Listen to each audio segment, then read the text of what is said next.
హైదరాబాద్ సిటీలో 5 లక్షల ఫ్లాట్లు సుమారుగా రెడీ టు ఆక్యుపైకి సిద్ధంగా ఉన్నాయి. కానీ మార్కెట్ అయితే తగ్గట్లా. ఎందుకు తగ్గట్లేదు, దాంట్లో జరుగుతున్నటువంటి అసలు మోసం ఏంటి అనే దాని మీద మనం విశ్లేషణ తీసుకునే ప్రయత్నం చేద్దాం. ప్రస్తుతం మన దగ్గర రియల్ ఎస్టేట్ ఎక్స్పర్ట్ భరత్ గారు ఉన్నారు, ఇంటరాక్ట్ అవుదాం. హలో అండి భరత్ గారు. నమస్తే. నమస్తే అండి. నమస్తే. సో మనకి 5 లక్షల ఫ్లాట్లు ఉన్నాయని అన్అఫీషియల్గా వస్తున్నటువంటి ఇది. ఈ మధ్య ఇంకో సర్వే కూడా వచ్చింది, అది మీకు కమర్షియల్ స్పేస్ కూడా వేకెన్సీ ఎకానమీ అని ఇచ్చారు. ఎస్, అవునండి. ఇంత డల్ కనిపిస్తుంటే, డిజాస్టర్లో కనిపిస్తుంటే రియల్ ఎస్టేటు రేట్లు మాత్రం తగ్గట్లేదు, ఎందుకని? అండి, ఇప్పుడు కన్స్ట్రక్షన్ వాల్యూస్ కానివ్వండి, లేకపోతే ల్యాండ్ వాల్యూస్ కానివ్వండి, విపరీతంగా పెరిగిపోయాయి యాక్చువల్లీ. సో వీళ్ళు బిల్డర్స్ కూడా ఏంటంటే ఇబ్బందులనే ఉన్నారు చెప్పాలంటే, వాస్తవంగా చెప్పాలంటే. సో ఇక్కడ ఏమైపోయిందంటే అండి రావు గారు, మనకి కోవిడ్ తర్వాత, పాండమిక్ కోవిడ్ తర్వాత ఏమైపోయిందంటే ప్రతి ఒక్కరికి సొంత ఇంటి కళ అనేది ఒక చిరు కోరికగా మారిపోయింది.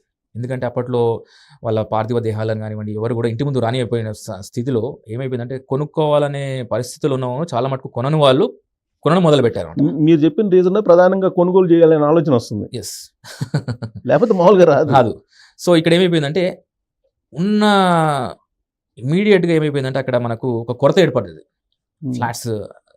సో దానివల్ల ఏమైపోయిందంటే మీకు ఎన్ నెంబర్ ఆఫ్ ప్రాజెక్ట్స్ మీరు చూడండి, 2022, 2023, 2024లో మీకు పుట్టగొడుగులాగా పుట్టుకొచ్చాయి ప్రాజెక్ట్స్ అన్నీ కూడా. దాని తర్వాత విరుగుట అన్నట్టు చాలా మీరు అన్నట్టు ఇప్పుడు సంఖ్య చెప్పారు, 5 లక్షలు అంటున్నారు. నాకు తెలిసి ఇంకెక్కువనే ఉండొచ్చు. కానీ మనకు ఈ యొక్క సమస్య మనకు 2021 నుంచి మొదలైంది.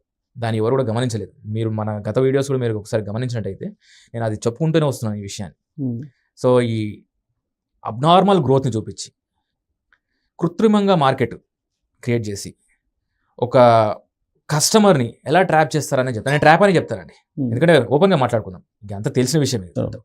ఇప్పుడు ఒక ఫర్ ఎగ్జాంపుల్ మీరే ఒక బిల్డర్ అనుకోండి అండి, ఒక హైరైజ్ కానివ్వండి, ఒక విల్లా కమ్యూనిటీలో కానివ్వండి, సపోజ్ యూ ఆర్ సెల్లింగ్ ఒక 1000 ఫ్లాట్స్ ఉన్నాయనుకోండి, సేల్ చేయాలి మీరు కంపల్సరీ. ఒక 5 years ప్రాజెక్ట్ అంటే మీరు ఇయర్ 2020 ఒక 5 years లోపల 100% మీరు ఫ్లాట్స్ సేల్ చేస్తేనే, ఓసీ వచ్చిన తర్వాత ఒక 20% ఉంటే చేస్తేనే మీరు ఒక లాభం అనేది చూస్తుంటారు.